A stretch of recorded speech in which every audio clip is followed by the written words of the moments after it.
Liquor వ్యవహారంలో అక్రమాలు జరిగాయి అని చెప్పి ఆంధ్రప్రదేశ్ ప్రభుత్వం ఒక సిట్ నియమించి ఆ విచారణ స్టార్ట్ అయిన దగ్గర నుండి రాజకీయ అవగాహన ఉన్న ప్రతి ఒక్కరికి తెలుసు ఇది టార్గెట్ జగన్మోహన్ రెడ్డిగా సాగుతూ పోతుంది అని. ఇందులో ఏమీ అనుమానం లేదు.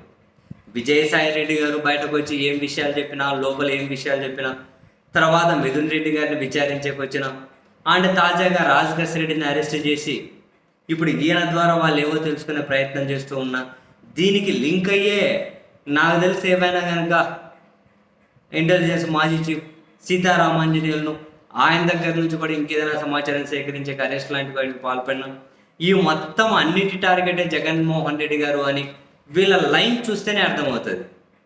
వీళ్ళ లైన్ ఏంటి, వీళ్ళు ఏం చెబుతున్నారు?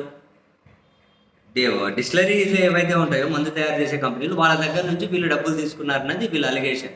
అది ఎట్లా తీసుకున్నారంట, మందు తయారు చేసే డిస్టిలరీలు ఈ డబ్బులు ఇవ్వడం కోసం ఒకరిని ప్రతినిధులను నియమించుకున్నారట. వాళ్ళెవరికో ఇద్దరు క్యాష్ ఏమంటారు అక్కడి నుంచి వేరే వాళ్ళకి సరఫరా చేసే కొరియర్లను పెట్టుకున్నారట. అక్కడి నుంచి ఇంకొకరిని పెట్టుకున్నారట. వాళ్ళందరూ వచ్చి రాజకేశ్ రెడ్డికి ఇచ్చారట. రాజకేశ్ రెడ్డి ఏమో ప్రభుత్వంలో నెంబర్ 2గా ఉన్న పెద్ద ఆయన కొడుకు ఇచ్చారట. అంటే వీళ్ళ ఉద్దేశం మిథున్ రెడ్డి పెద్ద ఆయన కొడుకు ఇచ్చారట. పెద్ద ఆయన కొడుకు ఇదంతా కనుక బ్లాక్ వైట్ ఇదంతా మేనేజ్ చేసి బిగ్ బాస్కి చేర్చారట. అర్థమవుతుందా? వీళ్ళ లైన్ ఇది. ఎక్కడో డిస్టిలరీల నుంచి మొదలెట్టి ఒక ప్రతినిధులని, కొరియర్లని, క్యాష్ హ్యాండిల్ చేసే వాళ్ళని, రాజకేశ్ రెడ్డి అని, మిథున్ రెడ్డి అని, నెక్స్ట్ బిగ్ బాస్ అని జగన్మోహన్ రెడ్డి గారిని వీళ్ళ లైన్. అటువంటిప్పుడు చాలా క్లియర్గా అర్థమవుతుంది.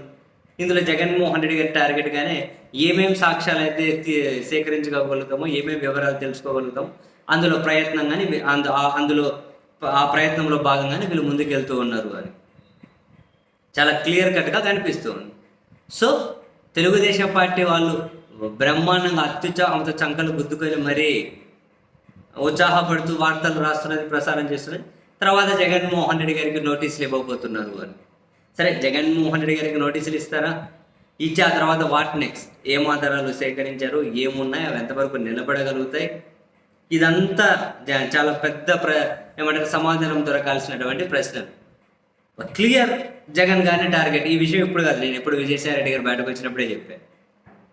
అండ్ బయటకు వచ్చి ఒకసారి మీడియాతో మాట్లాడి కాకినాడ పోర్టు వ్యవహారం ముందు ఆయన్ని సిఐడి వాళ్ళు పిలిస్తే ఆ రోజు చెప్పే మీకు గుర్తుందా, పోసాని కృష్ణమురళి గారిని సోషల్ మీడియాలో పోస్ట్ పెట్టారని ఎస్పీ 7 గంటలు విచారించారు. విజయసాయి రెడ్డి గారిని 3,000 కోట్ల వ్యవహారంలో 2 గంటలు విచారణ చెప్పి పిలిచారు. వాళ్ళు పిలిచింది దానికోసం కాదు, అది ఎందుకంటే సెటిల్ అయిపోయింది అప్పటికే. వాళ్ళు పిలిచింది ఏదో లిక్కర్ రిలేటెడ్ తెలుసుకోవడం కోసమే. అండ్ జగన్మోహన్ రెడ్డి గారి ఇంటి వరకు రూట్ మ్యాప్ రెడీ చేస్తున్నారు. మధ్యలో ఏం టర్నింగ్స్ ఉంటాయో చూద్దామని చెప్పి ఎప్పుడో చెప్పాను నేను, జరుగుతున్నది అవే.